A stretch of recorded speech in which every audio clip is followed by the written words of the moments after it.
You're listening to Financial Advisor Marketing, the best show on the planet for financial advisors who want to get more clients without all the stress. You're about to get the real scoop on everything from lead generation to closing the deal. James is the founder of theadvisorcoach.com, where you can find an entire suite of products designed to help financial advisors grow their businesses more rapidly than ever before. Now, here is your host, James Pollard. Financial advisors, what's going on? There's another episode this week of the Financial Advisor Marketing Podcast coming live to your ears. Well, not live. It's live for you, live for me. We'll see. And I have a very special guest, Stevyn Guinnip. The reason I wanted to have her on the show is because she is just a masterful source of knowledge about health and how financial advisors can grow wealthy. In fact, her website is Grow Wellthy, WELLTHY.com. And she brings a lot of topics to the surface that I think can benefit financial advisors because health is wealth. Financial advisors talk about numbers and retirement plans and doing well with your money through budgeting. And I mean, I could go on with that sort of stuff for days, but they're not as confident with their health, and I wouldn't expect them to be. So that's why I'd like to bring the expert here to talk about how financial advisors can improve their health and why they should be interested in improving their health, perhaps even more importantly. And so now I'd like to let Stevyn take the floor, introduce herself, and let's get started. So thank you for being here. Thank you for doing this. Thank you so much, James. I'm so glad to be here. I've been following you for a while, and I'm thrilled that you are spreading this message, not only by bringing me onto the show, but by living this life yourself, which is super inspiring for me. My background, the reason I'm even in this industry is because my dad was an advisor for 32 years. I was a kid growing up inside that household, and I got to see everything good and bad about this industry and this career. And what I do now is part of the reason why I chose not to go into the career is because I saw too many advisors mortgaging their health for their career. I saw too many advisors miserable, broken, unhappy with a huge bank account. And it was over and over. And then I started seeing people in my dad's office who were diligent, their clients diligent about putting their money in all the right places. And then they would retire and die the next year or be very sick and spend all their money on sick care. And it didn't sit well with me then. It doesn't sit well with me now. And so I went and became an exercise physiologist, did not take over my dad's business. Maybe in hindsight, I should have, but I wanted to go try to fix this problem and give people the retirements that they really were looking for, which has a health component. And while this career can be amazing and give you so much, it can take a lot from you. And one of those assets is your health that it can utterly destroy. So that's what I do. 6 years ago, maybe it's 7 now, circled back after 20 years as an exercise physiologist and said, I'm only going to serve these people who mean so much to me to help them navigate their career, keep their health intact, and help their clients do the same thing. That is a great story. I think you have a unique vantage point because you are a financial advisor's daughter, and you have something that even if someone is interested in physical fitness and physical health and they come into this industry, they still don't have what you have. And this might sound kind of callous, but for the financial advisors who are listening, I think that the holy trinity of succeeding in life is being healthy, being wealthy, and being wise. The inverse of that is being unhealthy. So fat, dumb, and broke. And you need to get all three. You need to be healthy because financial advisors can be super smart people and they know a bunch of stuff and they can make a lot of money in the industry. But what is all that good for if you don't have your health? Exactly. And you know what's one of the questions I ask advisors all the time is, when is enough enough? When are you going to stop chasing AUM and start cultivating the other crops of your life? Because the research is very clear. We know for a fact what retirees want from their lives. They want happy, fulfilling, active, freedom, all of those types of things in their retirements. And when they only have money, they're not successful. If you ask them, we know that the number one ingredient for a happy retirement is good health. We've seen the study, Age Wave study, Edward Jones, Merrill Lynch. They've done the studies over the past several years. We know the information. The number one reason for an early retirement, unplanned early retirement, is a health crisis. The number one fear or worry in retirement is healthcare costs. Like health continues to bubble to the top, and it's so integrated into our financial outcomes that sometimes we don't even realize that it's such a big part of the equation. And we think, oh, if we get all of our money in line and we grow our business and our practice, everything else will fall into place. And I'm here to tell you it does not work that way. If you don't have an intentional strategy around your relationships, around your purpose, around your health, those things don't just happen. Just like your money doesn't just happen. And so when we look at the four pillars of a happy, healthy retirement, we look at in this order, they are health, relationships, purpose, and finance. Finance is at the end. It's a tool, just like health is a tool, but it's something that we're ignoring. We are not building it into our lives and into our practices culture to be able to spread this word to our clients. And when we do that, oh my gosh, it makes the advisor so authentic. It makes them like a magnet where they just attract people who want to be like them and have that part of their life in order and feel that confidence and peace of mind too. So it should be a part of every advisor's focus for their personal life, but as well as for their business, in my opinion. I didn't even think about that. Here I am sitting here thinking, oh, you're just going to help financial advisors get healthier and live a better life. But you're right. They can take that knowledge and use it to help their clients as well. And that's something I try to drill in financial advisors' heads all the time. It's like, you see the retirees, you see pre-retirees, put the two together. Tell the pre-retirees, this is what my retiree clients want and wish they had and need. $250,000 for healthcare expenses. We can get to that later if we want to, but it's expensive to not be healthy. But yeah, they can totally do that. I didn't even think about that. So thank you for sharing. Well, honestly, I didn't think about it either because I'm here to help advisors. That's who I care about. That's who I want to equip and want to make them the hero of their businesses and their lives. But advisors kept coming to me going, this information needs to go out to my clients. I need to add this value to them. How do we do that? And I'm like, I don't know. I don't have any system for that. I don't know. So for 2 years, they've been asking. And that's why this year in 2023, I launched the Wealth webinars. And so advisors can actually build wellness into the culture of their client base and open really hard conversations and educate about health and wealth and how that connects and how to look at your finances through that lens. And it's a referral source. It's an add value. It's a business growth tactic that I don't think I realized how big this could be and how important it could be, not only for the advisor to equip them with their own energy and confidence and longevity, but to infuse their business with the same thing. Well, that's exactly what I would do. I'd do like a webinar, I'd do a course, I'd do something scalable. So that's a great idea. And I think it's be a huge benefit, a huge referral source, as you mentioned. But for the advisors specifically, the people who listen to this show, there's a wide range. So there are people in their 20s, 30s, 40s, 50s.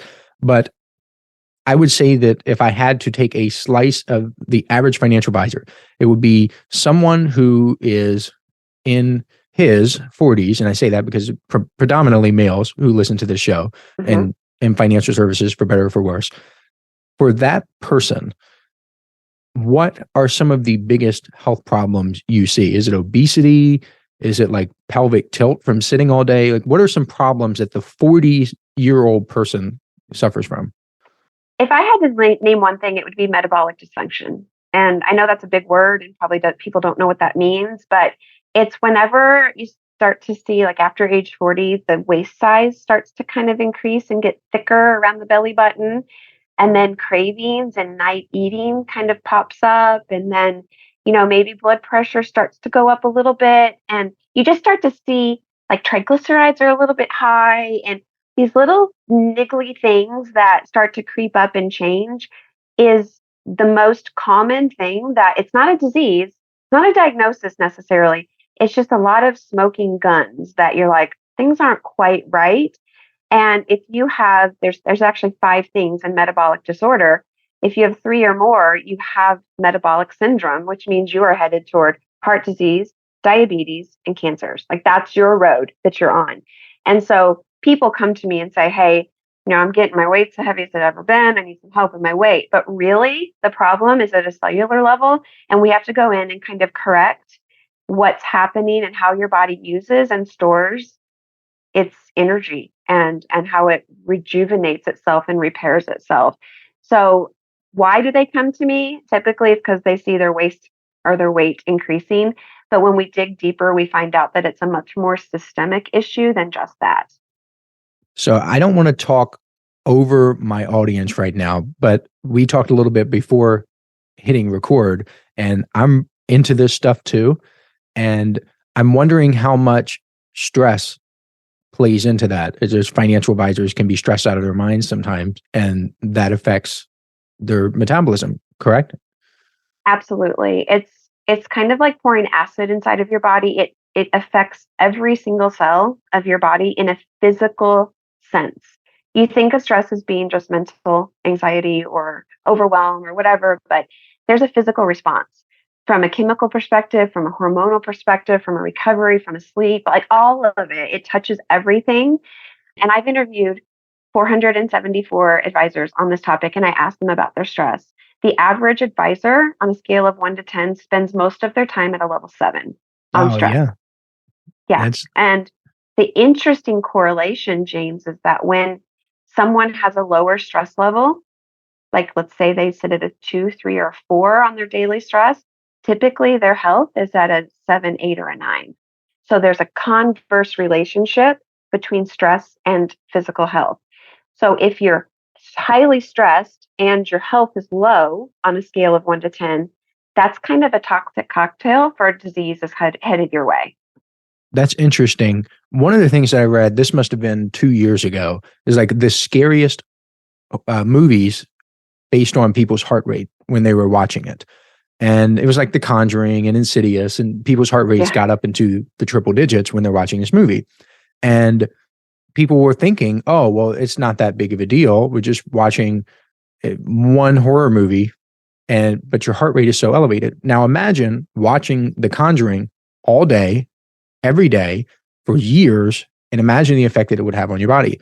Well, that's what happens when you're stressed and your cortisol levels spike. It's like you're watching a scary movie constantly, and your body has that response, and it never gets the chance to calm down. When it was explained to me that way, I personally started taking it more seriously, because Mhm. I'm still stressed. I'm stressed all the time, but not as stressed as I used to be. And I'm making progress on it. But I think that financial advisors need to take that a lot more seriously, is just actively look for ways to de-stress. Yeah, it's like taking the trash out of the bathroom and then taking it out of the kitchen. And then at the end of the day, you take all the trash to the big dumpster. Like that's what we have to do throughout our days. Every hour, couple hours, like take the trash out and just go back to settle, settle the hormones, the blood pressure, the heart rate, let them all settle. And you can tell if you're under stress, if you have a tracker and you look at your heart rate. Right now, mine's in the 80s. I'm Mhm. on right now. I'm talking to you. My heart rate's up. But if I stay there all day long, that's a stress response. That's sympathetic nervous system. That's fight and flight. That's action. But if you stay there all day long, it becomes distress. And then it starts to tear your body down. So I tell people every hour, get up and move for at least 1 or 2 minutes and close some of your stress loops. What's going on? What do you need to address? Think about, breathe through, stretch, go for a walk, something, and just close it up, resettle, and start again. Because your body is not meant to be, like you said, in that stress state all day. You have to go into parasympathetic, which is rest and digest. And just as an example, no matter how fit you are, no matter how well you eat, or how much exercise you do, if there's a constant level of chronic stress in your life, it dissolves all of that and does not protect you. It still will damage your body. It's that important. What are some of your favorite trackers that you like to use or recommend? There's so many cool ones out there. I've looked at them all. I've tried them all, and honestly, I stick with the Fitbit. And the reason I do the Fitbit is because it gives me the most information. Maybe it's not the best of all the informations, but it's the most wide range of information. I like to track sleep, but I want to track REM and deep sleep too. I want a sleep score. I want to track active zone minutes for cardio. We should have between 150 and 300 a week on those. I like to track NEAT, which is non-exercise activity thermogenesis. It's a fancy way of saying steps that are feathered throughout your day. And plus, when I coach my clients, I've got this HIPAA compliant portal and the Fitbit links right up. And so I can see all their data right away. So there's lots of reasons of why I like that one, but it gives me what I need. What That's about you? awesome. I use the Aura ring. The only reason I use it is because I don't like wearing watches in my sleep and like having anything on my hands. It just slides right off and it like gets all messed up. This stays on. So that's really the answer. Yeah. What I have noticed from tracking my sleep is over years. So this did not happen overnight. So anybody who's listening and just saying, I'm going to get a quick fix, this is not true. But by stacking little wins. So for example, changing my phone and computer color or light to warm light instead of the cool and the blues, not having any light in the bedroom, by changing the comforter weight. Weighted blankets tend to help people, by making it cooler in there, so on and so forth. I was able to increase the amount of deep sleep I get and increase the amount of REM sleep. What ended up happening was I would get more of the good sleep, so deep and REM, in 6 hours than the average person gets in 9 hours. So I would feel more refreshed. I would feel better by getting better sleep. So for anyone listening who wants to model what I did, I have something at theadvisorcoach.com/sleep. And I basically spell out the most important things I did to get that. But I absolutely love the fact that you're using a Fitbit and that you recommend it. Having a Fitbit linked to a portal where you can just upload your stats and everything, that's super cool. But for the people who are thinking, well, gee, I don't want to spend all this money. I've heard James talk about red light therapy and the bed jet, and that's hundreds of dollars. And or is there anything that people can do that's either free or cheap to get started right away? Yes. First thing in the morning, within the first 10 to 30 minutes, get your eyes on sunlight. Like seriously, that is so important.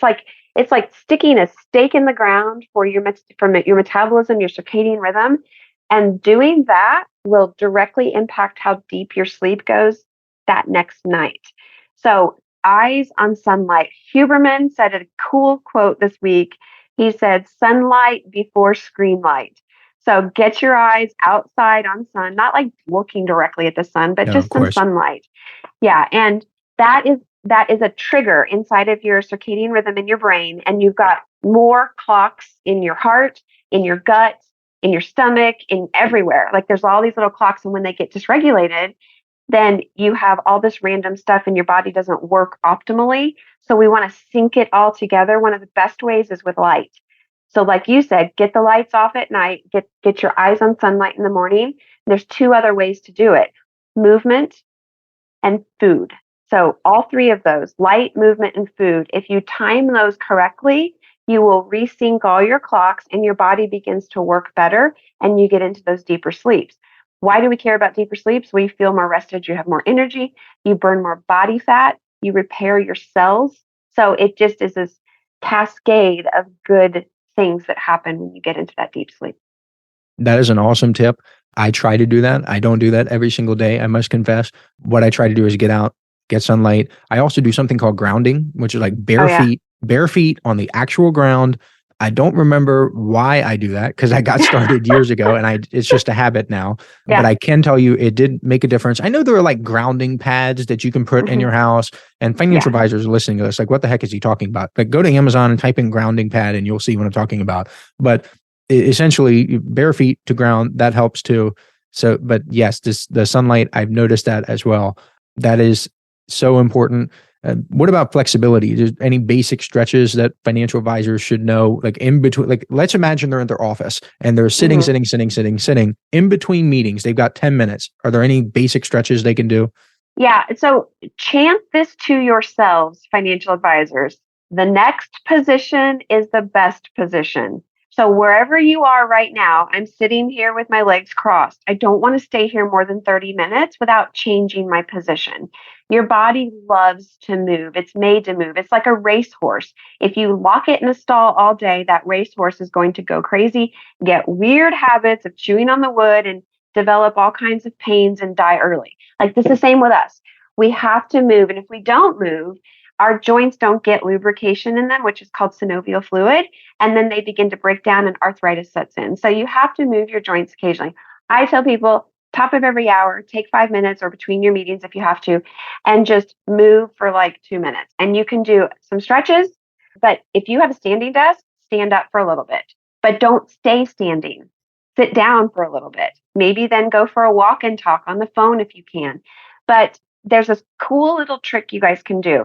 So stand up against a wall, put your heels, your hips, and your shoulders against the wall, and then measure how many inches are between your head and the back of the wall.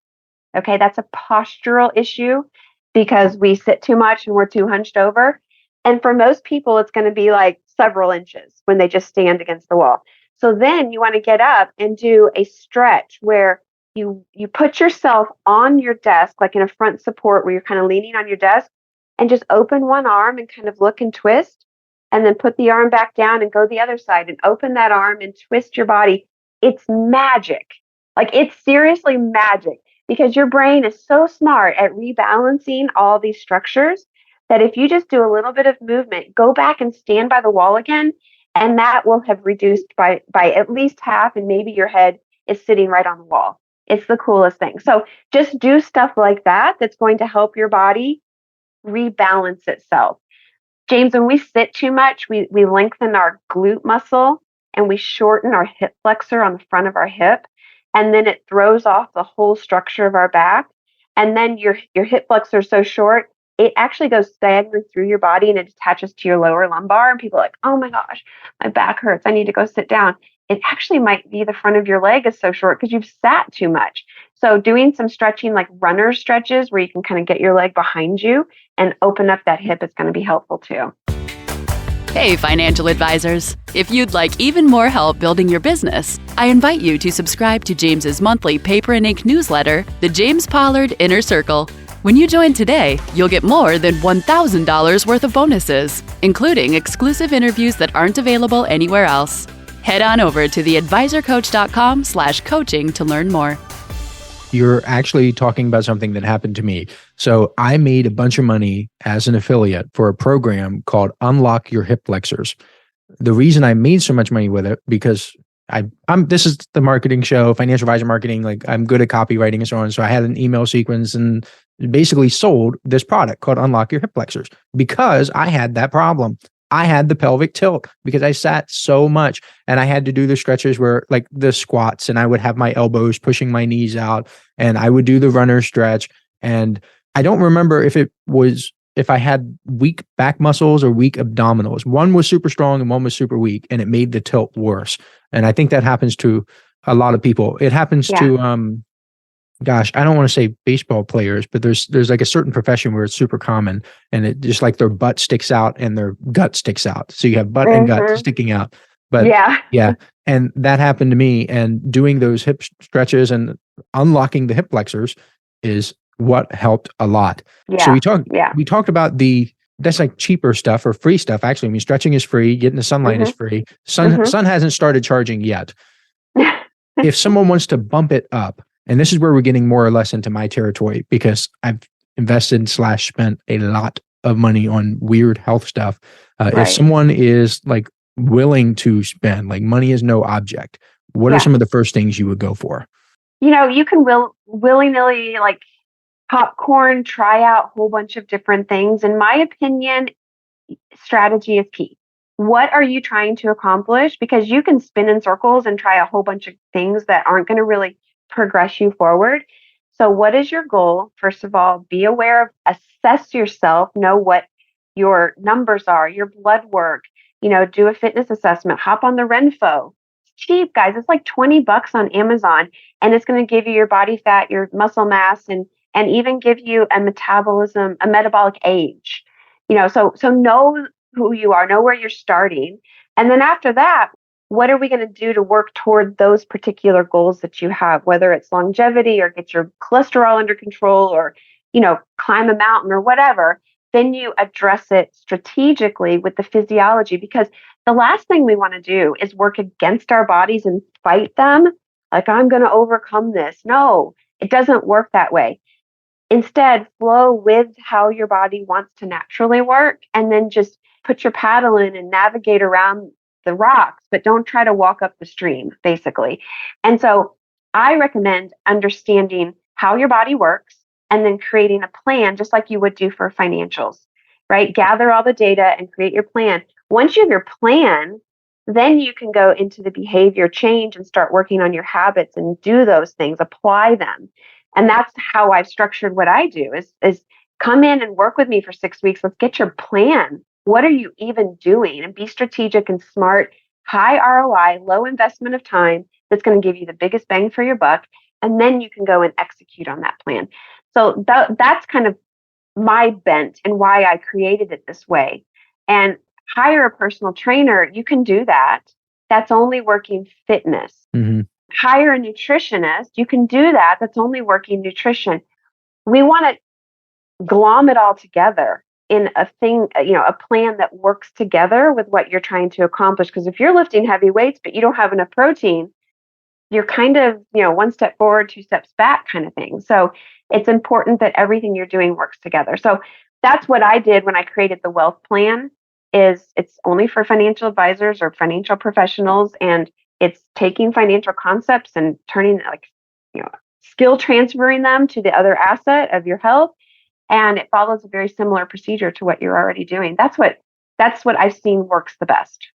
And I can tell that you're really passionate about helping financial advisors because you more or less speak their language, because you're starting with a foundation and you're building a plan from there. And that sounds an awful lot like what financial advisors do.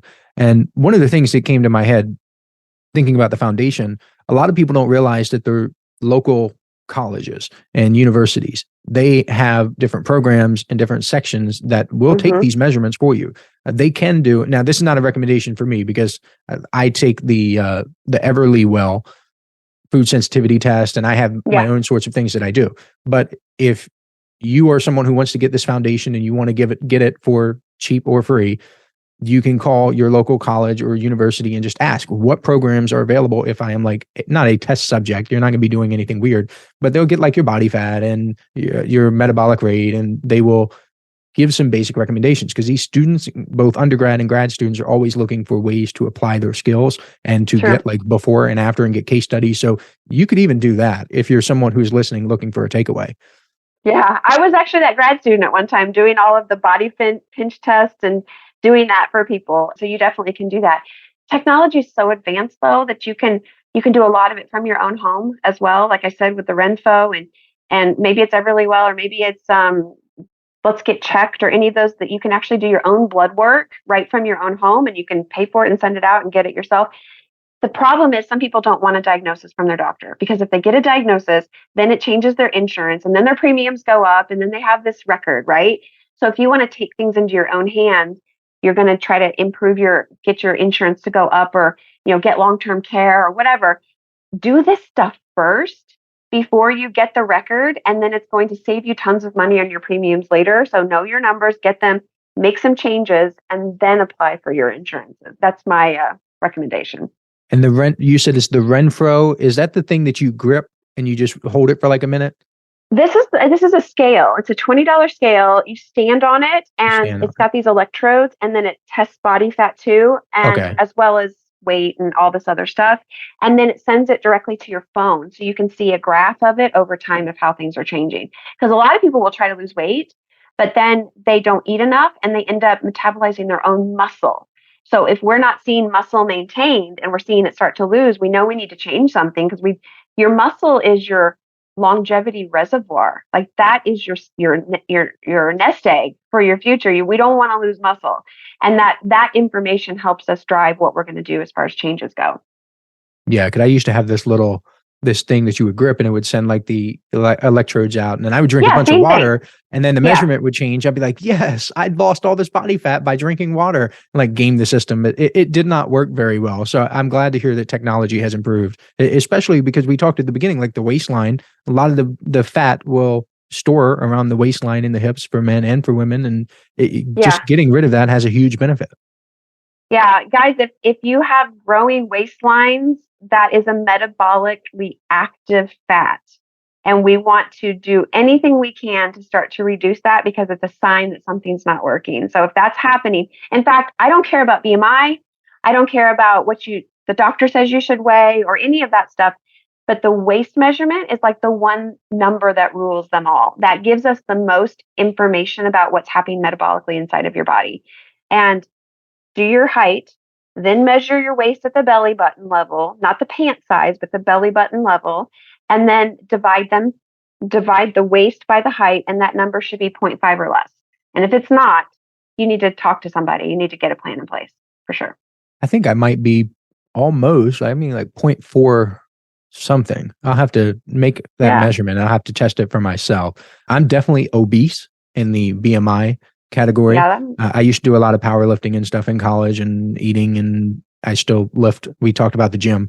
So I'm obese according to the BMI. But if I stand up and like you're looking at me, like I'm not obese. So, and I'm sure like Dwayne The Rock Johnson is obese, and like Dave Bautista, these are obese people, but are they really? So I'm glad you pointed that out, because I actually have heard from advisors who are trying to get to that weight. And if you're like 6'3" and you're super muscular and you're trying to get to 210 or 205 or whatever it is, you're going to be, it's not a good look. And it's not going to be, that's not health.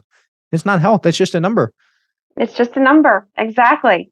I mean, it's a number, and we should know what it is and where it's trending, but it's not the number. So yeah, I 100% agree.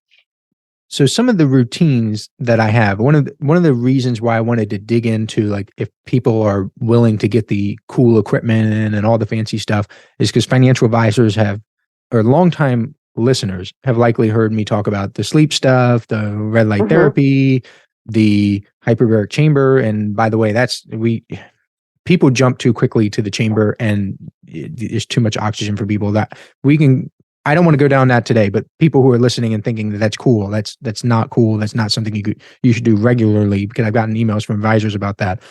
Yeah. Is there any quick and easy changes that you see advisors making to their diets that can help them in the long term? Because I know eating healthy, some people say, oh, well, that's too expensive, or I don't have the time for it.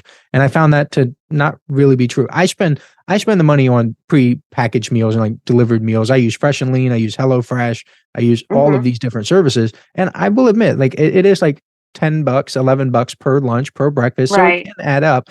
Is there anything that advisors can do just quickly and easily to improve their diet? Yeah, it does take a little bit of time if you don't want to spend the money, right? Like you're just going to have to put a little bit of effort into it, but create what I call them money meals. And these are go-to library of meals that you can have stashed places like at your office or in your house, where you know you always have the ingredients and that they meet some basic requirements.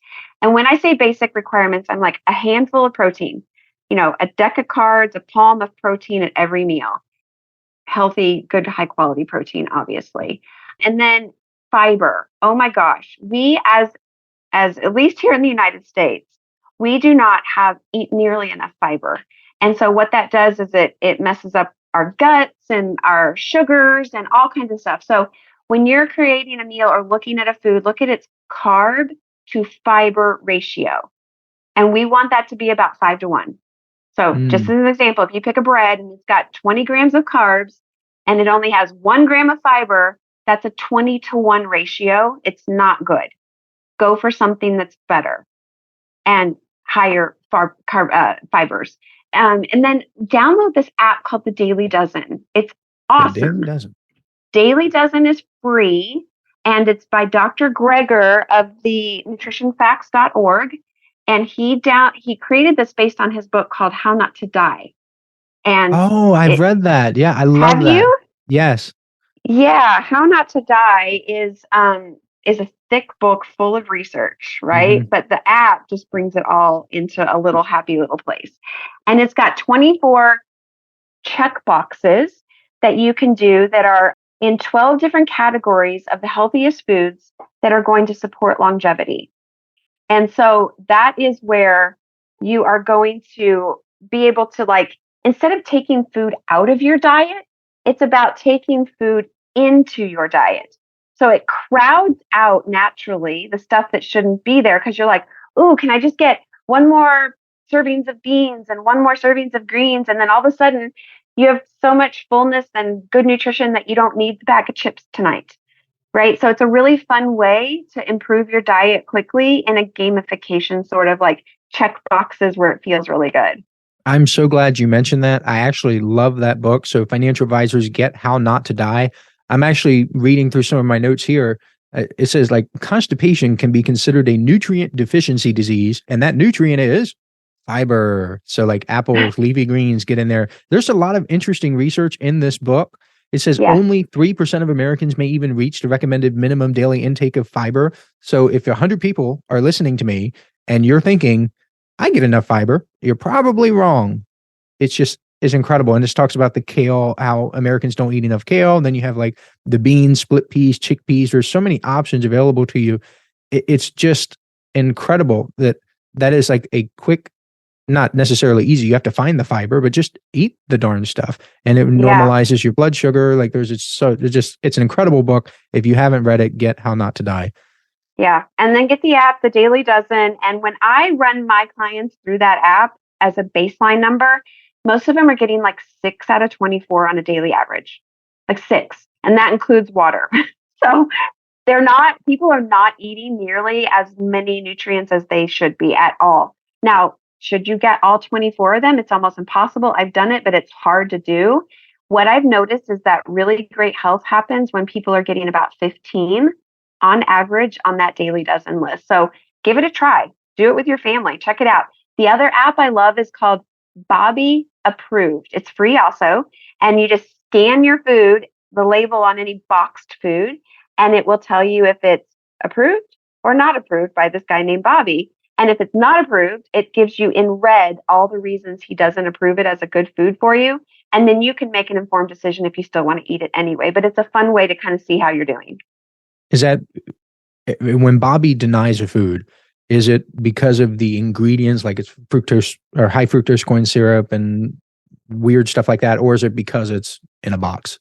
No, it's because of the ingredients inside of it. So it's usually because of natural flavors, canola oils, like industrial seed oils, which are really, really bad for you. Yeah. Yeah. So if it's got any of those kinds of trigger foods in it, then he won't approve it. So, there's lots of Bobby approved stuff at Costco. We shop at Costco all the time. And so we're always have that app out. We're like, is this one? Oh, is this one? And sometimes we'll eat non-Bobby approved stuff because we don't mind having a little bit of natural flavor because we really like that thing or whatever. So you get to make your choice, but at least it's an informed choice. We didn't even dig into water. For financial advisors who are listening, I do want to have a little side note. We can talk about this like after the show or later in like a week or two. I tend to eat very well 95% of the time.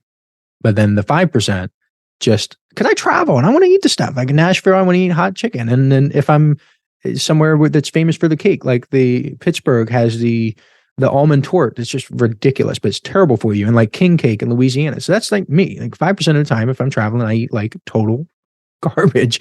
But when I'm home, I'm super regimented. But back to the water thing. Is there like a rule of thumb? I hear so many different sources about water, like your body weight or how many ounces. And is there a recommendation that you have for water intake for advisors? The recommendation is half your body weight in ounces. So if I weigh 200 pounds, I'm going to drink 100 ounces. Some people say you don't need to go over 100 ounces. So up to 100 ounces. Like it's hard, but go by the color of your urine. Honestly. That's what I do. Yeah. I was going to mention that if you didn't. Yeah. Just that's where you can tell how your body's actually doing. It should not be bright yellow. It should be like the color of pale straw, kind of. Mm-hmm. But the other thing is I am falling in love with the number 8. And I'll tell you why. Because if people can have great health by doing these 8s, the 8s stack up so beautifully, like at least 80 ounces of water, get at least 8 hours of sleep, try not to eat other than from 8 to 8. Like that's a pretty basic 12-hour fasting and feeding window that most people can stick to. 8,000 steps, that's the new research I just saw like last month, that's where there's an actual plateau difference between people with chronic diseases and people without is around 8,000 steps a day. So just remember the number 8 and try to stick to 80s and 8s, and that helps. It's a good framework to work off of. Wow. I try to get like 10,000 and sometimes I don't, sometimes I do. I'm going to remember that 8 to have great health. And that's a perfect segue because if people want to have great health, we are coming up on the time here. How can financial advisors get in touch to learn more about you and what you do to help them? Sure. So I have tons of free resources. If you just want to dip your toe in, follow me on LinkedIn, hit that little bell. I actually post every day about stuff I'm learning from advisors or new research that's out there. So definitely do that. But if you're curious about your own health, go over to growwellthy.com/quiz and take the little quiz. It's 5 or 6 questions. It's going to give you a score of 0 to 100, and you'll know if you are in the danger zone and need to take action right away. And then from that quiz, schedule a call with me and we will brainstorm ideas. And maybe I can give you some quick ahas that you can run with. And maybe we need to do a little bit more and you need to join the 6-week program. I don't know. But that's where I would start. Now, if you are super healthy and health is important to you, I would recommend that you build that into the culture of your practice too. Let that be an extension of who you are and build it in. And that's where we want to probably have a conversation about the Wealth Webinar Series and delivering educational content to your clients. So reach out to me through that as well. And we already know, based on the research, and you mentioned Edward Jones Age Wave, that's a piece of research that I personally love. Retirees like it. They want it. They wish they had it, which means if you're telling people, like imagine this in any other area of life. Someone who has been there, done that, comes to you and says, hey, you should probably do this thing. It didn't work out so well for me. Or maybe, hey, it did work out well for me. For you to be naive enough to say, I'm going to ignore that completely. It speaks volumes about who you are. So financial advisors, growwellthy.com. That's GROWWELL. So like I'm living well, THY.com/quiz. It is an easy quiz. You're going to see here, you select your age group, then you rate your current health, then there's rate your average stress. We talked about that and I'm glad we did. Stress is just something you need to address if you're a financial advisor. And then which one best describes your weight goal? So this is, if you're someone who wants to lose more than 50 pounds, you can select that. If you want to gain weight, you can select that. And that is a goal for some people. If you want to take like mass gainers and stuff, then you'll learn the hard way that that's not the best way to do it. Then you have your waist to height ratio, which we talked about. All this is great stuff. And then you can get dialed in on your health. The reason I love the quiz model for helping people is because you can give personalized advice. And that is what Stevyn can do for you. So thank you so much. I'm going to have you back on because there's a lot of stuff that we didn't even cover. So maybe in the fall, maybe late summer, early fall, we can do this again and dig in a little bit more. But thank you so much for being here. This has been great. Thank you so much, James. All right, financial advisors, with that said, I will catch you next week. This is thepodcastfactory.com.